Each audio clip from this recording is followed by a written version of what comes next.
Hello and welcome to the show. For today's rally car build, I have, well, car is a rather loose term, for the Lamborghini LM002.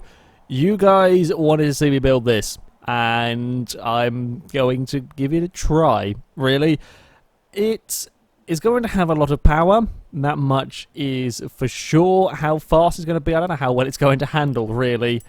Could be quite interesting. Now, it starts off in B class. We're going to have more than enough PI to put all of the handling parts on that I could possibly want, and we are going to start off with that. We have 3, 4, 5 tyres on the front and 3, 4, 5s on the rear. So, lovely, lovely, massive tyres on this this vehicle. We are going to be wanting any downforce we can get with the special downforce inducing bull bars at the front. Sure, apparently it works, so we're going for it. And at the back we can have the downforce adding roll cage. It's totally how physics works, guys, don't worry. We will have those. We will let's go have a look, see how much weight we can get out of the vehicle as well. We're going to want as good a brakes as we possibly can to try and slow this monster down. We're going to have the rally suspension. We might as well stick these parts on. We're going to want the roll cage, stiffen up the chassis, hopefully help us get turned. I mean, there's going to be a lot of weight here, so that's not really going to make too much difference. With the weight taken off, we can get it down to 4,700 pounds. Still significantly heavier than the Tesla, which was significantly heavier than just about everything else. However, when we come to the power, it will be very, very impressive. Now, with this series, I will keep the standard engines with the vehicles if the standard engine is capable of getting up to the top of S1 class. And I highly doubt the standard engine in this is capable of, although I will have a go. Yeah, I don't really know what the standard engine is capable of in this, judging by the look of it, though. Camshaft added a fair amount. These are only adding pitiful amounts of horsepower. So we are going to have to... let's have a...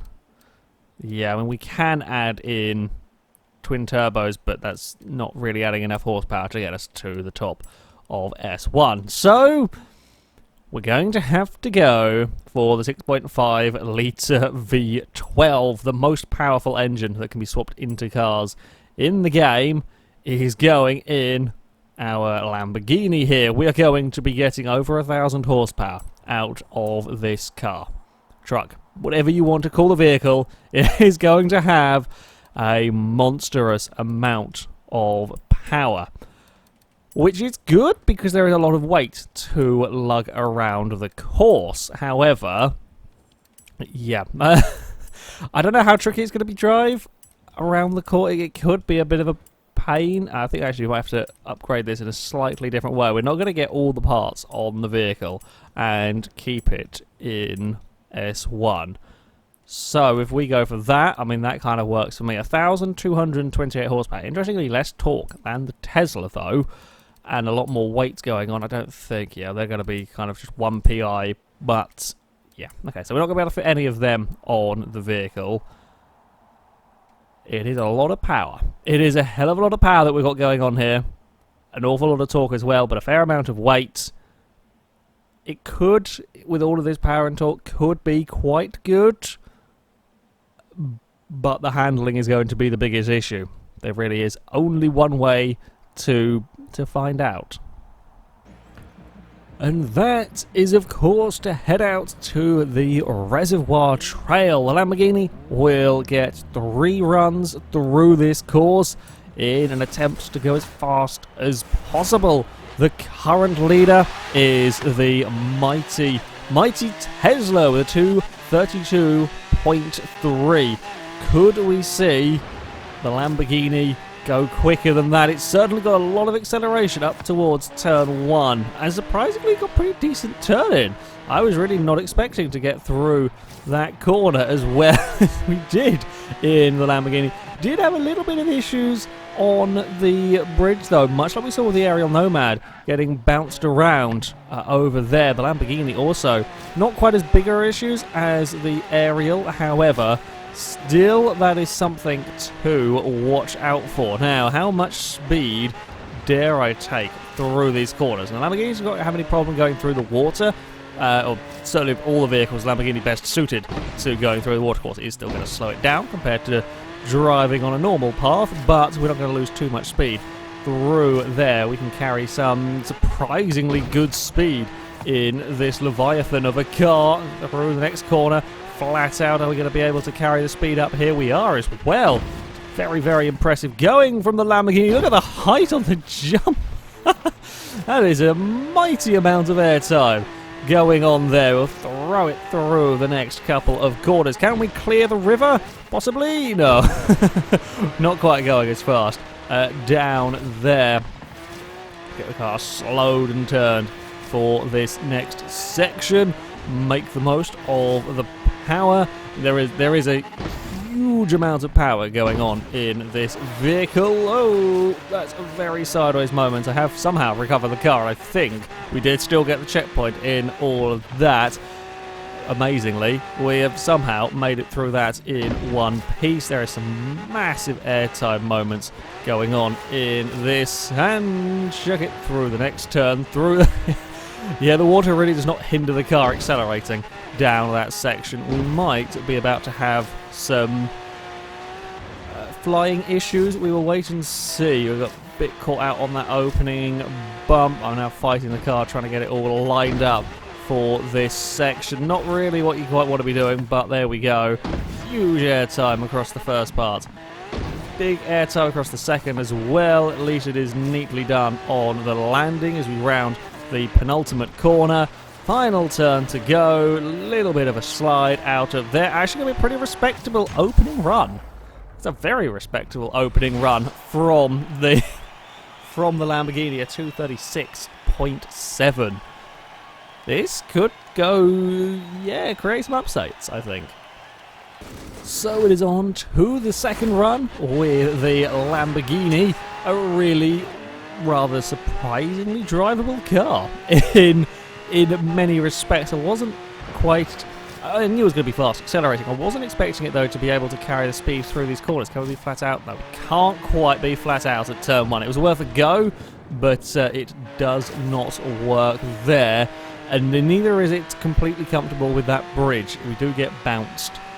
Car kind of automatically is turning slightly to the left, which is not particularly what you want your vehicle to be doing. Under brakes as well, we're not quite as nice as the Tesla, but that is no surprise. We're 1,000 pounds heavier there or thereabouts than the Tesla, so yeah, unsurprising really to see the Lamborghini having some issues at getting slowed down. Now we can still, and I'm amazed that we can still carry so much speed. We are flat out through that turn. We will probably be flat out down here. Indeed we are. And then through the next part as well. I had to have a lift because we started catching some oversteer. Yeah, that is a lot of speed. That is a lot of speed in a very big car, although we were not very nice on the landing there, surprisingly. We had some uncomfortable issues with that landing as we now jump our way into the water. Doesn't quite jump as far into the water section as I was perhaps expecting from the car. Perhaps it's that weight struggling to get accelerated up that hill quite as fast as some other vehicles. That, though, is a massive amount of airtime through that section. We are neater on this run so far. The car kind of jumping it and turning it slightly in the air there really worked getting around that corner, although we have now overshot this next turn. We can get the Lamborghini around the next turn, no problem. Don't really care about where I aim the car there for dealing with that water. Doesn't bother the LM002. Now this section we do still have to be careful with the bumps. While we're not being thrown about as much, anywhere near as much as some cars that have gone down here, it is still a lot of speed that we are taking across these jumps. We have to have a little bit of a correct before we hit the first one. Big flight across the second now. Get it slowed down for these last two corners. Try and keep up the momentum without getting a big slide around this final turn. We are still using all of the road. Oh, that's quicker than I thought it was. Didn't realise how fast we were going. That's a 232.8. with the LM002. Oh, it's into third place already. I wasn't expecting that much speed at all from the Lamborghini. Bloody hell. Now, I will be honest, when I saw that you guys wanted me to drive the LM002 in this series, I very much thought it was going to be a bit of a joke car, have way too much power, and not really be drivable, go somewhere towards the bottom of the table. And here we are with half a second to find, and the Lamborghini could go fastest. We've only got a tenth to get close to the Hemi Cuda. You know, the car that completely utterly obliterated the times. This is not just fast for being a giant SUV, this is fast full stop. And that is pretty damn impressive from this car. I was completely caught out. I wasn't even really paying attention to the time on that previous run. I wasn't expecting to even possibly be getting near a 32, but there we go. That is just what this car can do. Now, yes, I do know this is a rather power-intensive circuit around here. As we have seen, there is a lot of medium speed, a lot of fast speed stuff. However, we're talking about a lot of flat-out medium speed corners. That is not something you would expect an LM002 to be particularly good at, but there you go. It is carrying the speed and it is keeping up the momentum through these corners to make most of its power, you know, around the lap, or around the stage if you like, and that's really very, very good going from this absolutely bonkers vehicle.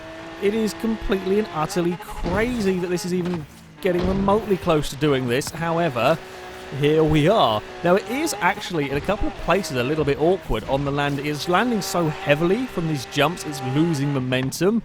I'm getting away with this because it's landing and essentially I don't have to then brake for the next corner. It's not, I guess, ideal. I'd rather not be losing momentum and so on, but it is actually kind of all working out. Now, this is where we do have to be careful. There is a lot of speed and a hell of a lot of mass being thrown about as we are heading down here. Now, it will be very, very easy for the car to get thrown off course. Have got to hope that we are all lined up and that we can carry as much speed as possible down this part of the course. And now we come to the penultimate turn. I'm not sure that's quite as neat as I would have liked it. Around the final turn we go as we run towards the line. It's going to be enough! Holy crap! That is not the result that I was expecting. We have a new leader. And that's a lot of speed. That is a lot of speed. I didn't even know if I was going faster on that run. Again, I was a little bit out of position over one of the jumps. Like the big jump, we were a little bit out. I think I ever so slightly kissed the wall as we went past. Wasn't sure we were going faster. However, the Lamborghini has gone a second quicker than the Tesla Model S. A second quicker down this course, a 231.2, to make it the quickest car slash truck slash tank slash whatever you want to call the damn thing down here. That's a mighty time. Yeah, I knew it was going to be a quick accelerating car. When you put 1,200 horsepower in something, it's gonna be damn fast accelerating. But I didn't think it would carry the corner speed. I didn't think it would be able to carry the corner speed of a lot of the other vehicles. I was surprised when the Tesla went as fast as it did. But this may well be the single biggest upset from any car build series I have ever done. I think that is a monstrous time. And to be able to maintain that speed through the corners, to be as flat out in as many places as you could be with that Lamborghini is incredible. For such a large, heavy vehicle to be able to carry that speed around the turns is simply phenomenal. So, yeah, there we go. We have a new leader, and it is the most unexpected of new leaders. But there we go. That is going to be it for this video, guys. Thank you very much for watching, and until next time, goodbye.